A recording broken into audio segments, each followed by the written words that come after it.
In November 1957, my father, Leon Henry Kerner Sr., also known as Hank, and my mother, Gladys Helmberger Kerner, purchased this farm from Garnett Sargent in Dickens Township, South Dakota for $47 per acre. And this farm has been in the family and called home for over 60 years.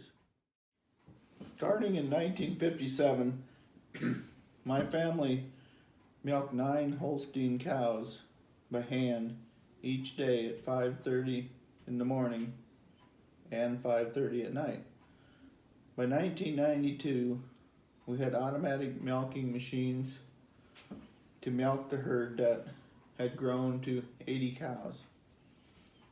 After receiving the milk from the cattle, we carried it from the barn to the cream separator in the farmhouse.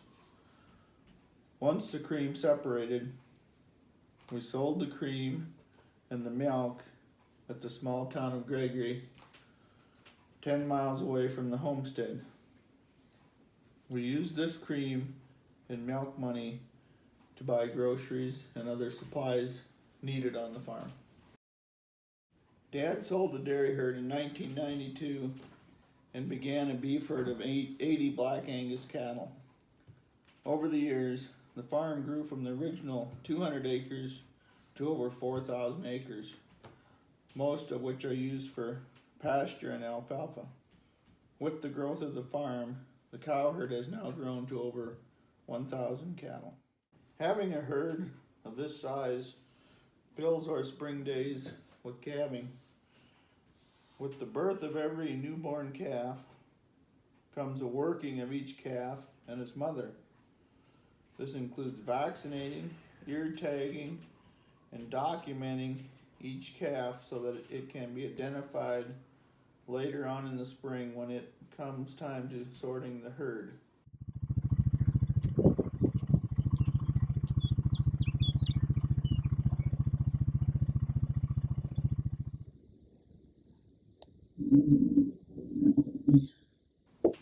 These tasks are tough jobs in nice weather and even tougher jobs in adverse weather. Because South Dakota weather does not always cooperate, its frequent snowstorms requires getting every cow that is calving to the calving barn and checking these same calving cows every 2 hours, both day and night, and picking up newborn calves that are born in snowbanks before frostbite freezes their ears and tails. Those calves that become chilled won't nurse off their mothers and have to be worked with until they learn to nurse.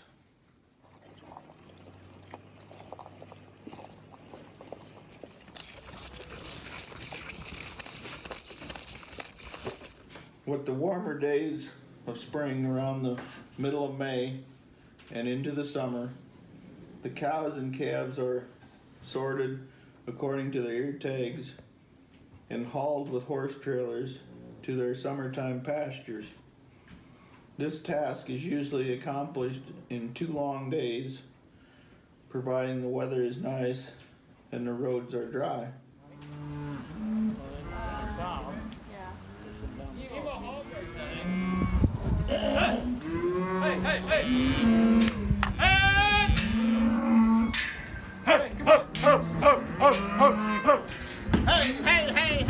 Hopefully the cows just kind of stay right here and eat grass.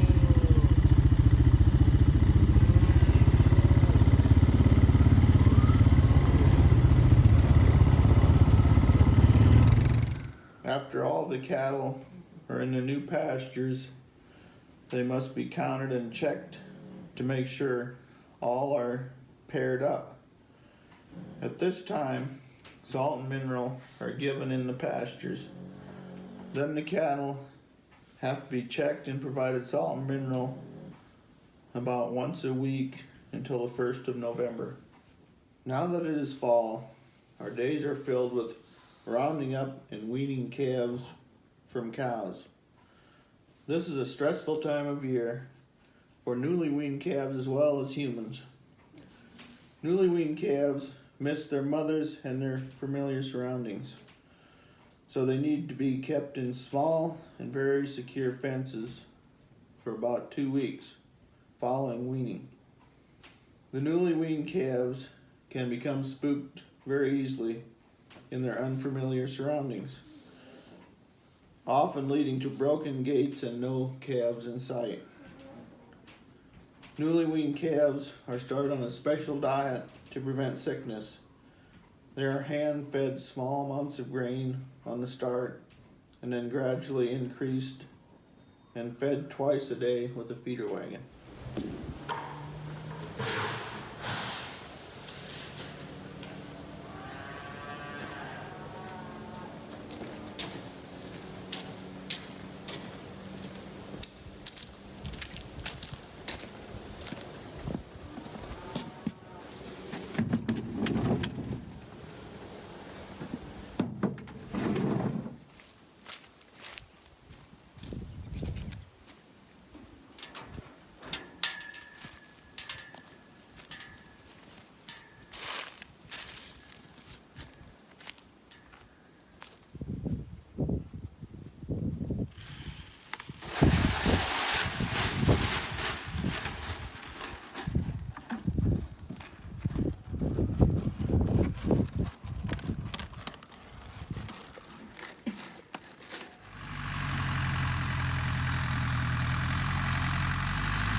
The feeding of the cattle continues throughout the winter. Even though farming and ranching is a hard way of life, every member of the family enjoys it and wouldn't want their lives any other way.